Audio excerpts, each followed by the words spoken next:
Hi, എല്ലാവർക്കും സ്വാഗതം. സ്വന്തമായിട്ടൊരു ഡ്രിങ്ക് ബ്രാൻഡ് തുടങ്ങുന്നതിനെപ്പറ്റി എപ്പോഴെങ്കിലും ആലോചിച്ചിട്ടുണ്ടോ? അപ്പോൾ ഒരു ചെറിയ ക്യാൻഡ് ഡ്രിങ്ക് കമ്പനി എങ്ങനെ തുടങ്ങാം, അതിൻ്റെ ഓരോ സ്റ്റെപ്പും എന്തൊക്കെയാണെന്ന് നമുക്കൊന്ന് നോക്കാം. അപ്പോൾ നിങ്ങളുടെ മനസ്സിലും ഇങ്ങനൊരാഗ്രഹം ഒളിഞ്ഞുകിടപ്പുണ്ടോ? എങ്കിൽ നമുക്ക് ആ സ്വപ്നം എങ്ങനെ യാഥാർത്ഥ്യമാക്കാമെന്ന് നോക്കിയാലോ? വാ, നമുക്ക് തുടങ്ങാം. ഏതൊരു കാര്യവും തുടങ്ങുന്നത് ഒരു നല്ല ഐഡിയയിൽ നിന്നാണല്ലോ. അപ്പോൾ നമ്മുടെ ആദ്യത്തെ സ്റ്റെപ്പ് നമ്മുടെ പ്രോഡക്റ്റ് എന്തായിരിക്കണം എന്ന് തീരുമാനിക്കുക എന്നുള്ളതാണ്. എന്തൊക്കെ ഓപ്ഷൻസ് ഉണ്ടെന്ന് നോക്കാം. ഒരു ചെറിയ രീതിയിൽ തുടങ്ങാൻ പറ്റിയ കുറച്ച് ഐറ്റംസ് ഞാൻ പറയാം. നമ്മുടെ സ്ഥിരം നാരങ്ങ സോഡ അല്ലെങ്കിൽ ഓറഞ്ച് മാമ്പഴം പോലുള്ള ഫ്ലേവേർഡ് ഡ്രിങ്ക്സ്. ഇനി കുറച്ചുകൂടെ വെറൈറ്റി വേണമെങ്കിൽ ജീരക സോഡ, ജിഞ്ചർ ഡ്രിങ്ക്, പുതിന ലൈമൊക്കെ പരീക്ഷിക്കാം. അതുപോലെ ഷുഗർ ഫ്രീ ഡ്രിങ്ക്സിനും ഇപ്പോൾ മാർക്കറ്റിൽ നല്ല ഡിമാൻഡുണ്ട് കേട്ടോ. ഇവിടെ ഒരു പ്രധാനപ്പെട്ട കാര്യം ഓർക്കാനുണ്ട്. തുടക്കത്തിലെ ഒരുപാട് ഫ്ലേവേഴ്സ് ഒന്നും ഇറക്കാൻ നിൽക്കരുത്. ഒരു 2-3 ഫ്ലേവറിൽ തുടങ്ങി ആളുകളുടെ ഇഷ്ടം നോക്കി പതിയെ പതിയെ നമ്മുടെ റേഞ്ച് കൂട്ടുന്നതാണ് ഏറ്റവും നല്ലൊരു രീതി. ഐഡിയൊക്കെ സെറ്റായി, പക്ഷെ അതുമാത്രം പോരല്ലോ അല്ലേ?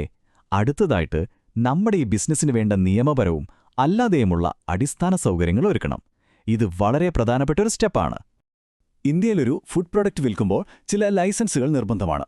അതിലേറ്റവും പ്രധാനം FSSAI ലൈസൻസാണ്, food safety and standards authority of ഇന്ത്യയുടെ ലൈസൻസ്. അതുകൂടാതെ ട്രേഡ് ലൈസൻസ്, GST രജിസ്ട്രേഷൻ ഇതൊക്കെ വേണം. ചില സാഹചര്യങ്ങളിൽ BIS സർട്ടിഫിക്കേഷനും എൻവയോൺമെന്റൽ ക്ലിയറൻസും വരെ ആവശ്യമായി വന്നേക്കാം. ഈ നിയമപരമായ കാര്യങ്ങളിൽ ഒരു കോംപ്രമൈസും പാടില്ലെന്ന് ഓർക്കണം. കാരണം ക്യാൻഡ് ഡ്രിങ്ക്സ് പോലെയുള്ളവയ്ക്ക് കുറച്ച് കർശനമായ നിയന്ത്രണങ്ങളുണ്ട്. തുടക്കത്തിലേ എല്ലാം ക്ലിയറാക്കിയാൽ പിന്നെ തലവേദനയില്ല. ഇനി സ്ഥലത്തിന്റെ കാര്യം. ഒരു ചെറിയ യൂണിറ്റ് ആണെങ്കിൽ പോലും കുറഞ്ഞത് ഒരു 500 മുതൽ 1000 സ്ക്വയർ ഫീറ്റ് സ്ഥലം വേണം. അവിടെ നല്ല കാറ്റും വെളിച്ചവും കയറണം. പിന്നെ ശുദ്ധമായ വെള്ളത്തിനായിട്ട് ഒരു RO വാട്ടർ സിസ്റ്റം നിർബന്ധമാണ്. സാധനങ്ങൾ സ്റ്റോർ ചെയ്യാനും പ്രൊഡക്ഷനുമൊക്കെയായിട്ട് വെവ്വേറെ ഏരിയ തിരിക്കുന്നത് വളരെ നല്ലതാണ്. ശരി, അപ്പം നിയമപരമായ കാര്യങ്ങളും സ്ഥലവുമൊക്കെ റെഡി. ഇനി നമുക്ക് പ്രൊഡക്ഷനിലേക്ക് കടക്കാം. ഇതിനു വേണ്ട മെഷീനറീസും റോ മെറ്റീരിയൽസും എന്തൊക്കെയാണെന്ന് നോക്കിയാലോ? ഇവിടെ കുറച്ച് പ്രധാനപ്പെട്ട മെഷീനുകൾ വേണം. ഒന്ന്, സിറപ്പും മറ്റും മിക്സ് ചെയ്യാനുള്ള ഒരു സ്റ്റെയിൻലെസ് സ്റ്റീൽ ടാങ്ക്. പിന്നെ കാനുകളിലേക്ക് ഡ്രിങ്ക് നിറയ്ക്കാൻ ഒരു സെമി ഓട്ടോമാറ്റിക് കാനിംഗ് മെഷീൻ. അതിൻ്റെ അടപ്പുകൾ സീല് ചെയ്യാനൊരു മെഷീൻ. പിന്നെ നേരത്തെ പറഞ്ഞ പോലെ ഒരു RO വാട്ടർ സിസ്റ്റം എന്തായാലും വേണം. മെഷീനുകൾ മാത്രം പോരല്ലോ, അസംസ്കൃത വസ്തുക്കളും വേണ്ടേ? നല്ല ശുദ്ധീകരിച്ച വെള്ളം, പഞ്ചസാര അല്ലെങ്കിൽ മറ്റു മധുരങ്ങൾ, ഫുഡ് ഗ്രേഡ് ആയിട്ടുള്ള ഫ്ലേവറുകളും കളറുകളും, പിന്നെ FSSA അനുവദിച്ച അളവിൽ പ്രിസർവേറ്റീവുകൾ. കൂട്ടത്തിൽ നമ്മുടെ ക്യാനുകളും അടപ്പുകളും. തീർച്ചയായും. അപ്പോൾ എല്ലാ സാധനങ്ങളും റെഡിയായി. ഇനി ഏറ്റവും എക്സൈറ്റിംഗ് ആയിട്ടുള്ള ഭാഗത്തേക്ക് കിടക്കാം. നമ്മുടെ ഡ്രിങ്ക് ഉണ്ടാക്കുന്ന പ്രോസസ്സ്. എങ്ങനെയാണ് ഇതെല്ലാം കൂടി നമ്മുടെ ഫൈനൽ പ്രോഡക്റ്റ് ആവുന്നതെന്ന് നോക്കാം.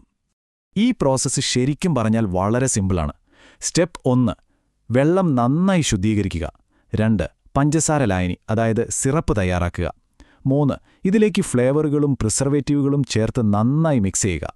4ാമത്തെ സ്റ്റെപ്പിൽ ഇത് ക്യാനുകളിൽ നിറച്ച് നല്ല ടൈറ്റായിട്ട് സീൽ ചെയ്യുക.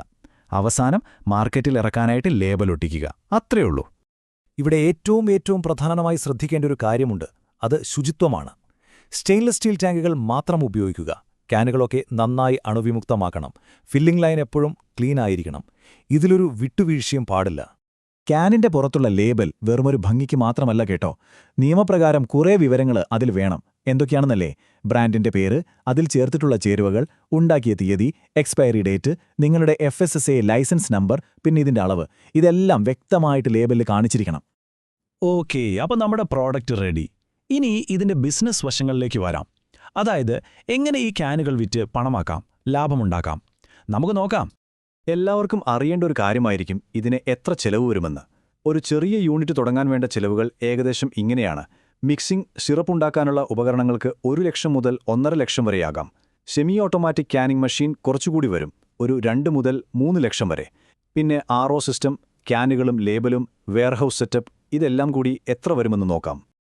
ഏകദേശം ഒരു 5 ലക്ഷം മുതൽ 7 ലക്ഷം രൂപ വരെയാണ് ഒരു പ്രാരംഭ നിക്ഷേപമായിട്ട് നമ്മൾ കണക്ക് കൂട്ടേണ്ടത്. ഇത് നിങ്ങൾ സെലക്ട് ചെയ്യുന്ന മെഷീനുകളും യൂണിറ്റിന്റെ വലിപ്പവും അനുസരിച്ച് അങ്ങോട്ടും ഇങ്ങോട്ടും കുറച്ച് മാറിയേക്കാം. ഇനി നമുക്ക് ലാഭത്തിന്റെ കണക്കുകളിലേക്ക് വരാം. ഒരു ക്യാൻ ഡ്രിങ്ക് ഉണ്ടാക്കാൻ നമുക്ക് വരുന്ന ചെലവ് ഏകദേശം 10 മുതൽ 12 രൂപ വരെയാണ്. പക്ഷേ ഇത് നമുക്ക് മാർക്കറ്റിൽ വിൽക്കാൻ കഴിയുന്നത് 20 മുതൽ 25 രൂപയ്ക്കാണ്. നല്ലൊരു വ്യത്യാസമില്ലേ? അതെ, അതിന്റെ അർത്ഥം എന്താണെന്ന് വെച്ചാൽ ഓരോ ക്യാനിൽ നിന്നും ഏകദേശം 40 മുതൽ 50% വരെ ലാഭം കിട്ടാൻ സാധ്യതയുണ്ട്. ഈ ബിസിനസ്സിന്റെ ഒരു വലിയൊരു ആകർഷണം ഇതാണ്. അപ്പോൾ ഉണ്ടാക്കിയ പ്രോഡക്റ്റ് എവിടേക്ക് വിൽക്കും? നമുക്ക് അടുത്തുള്ള പലചരക്ക് കടകൾ, റെസ്റ്റോറൻറ്റുകൾ, കഫേകൾ അവിടെയൊക്കെ കൊടുത്തു തുടങ്ങാം. പിന്നെ കുറച്ചുകൂടി വലിയ ഓർഡറുകൾ കിട്ടാൻ ഡിസ്ട്രിബ്യൂട്ടർമാരെ സമീപിക്കാം. അതോടൊപ്പം ഫേസ്ബുക്കും ഇൻസ്റ്റഗ്രാമും ഒക്കെ ഉപയോഗിച്ച് മാർക്കറ്റ് ചെയ്യാം. ആളുകൾക്ക് ടേസ്റ്റ് ചെയ്യാൻ സൗജന്യമായി സാമ്പിളുകൾ കൊടുക്കുന്നതും നല്ലൊരു ഐഡിയയാണ്.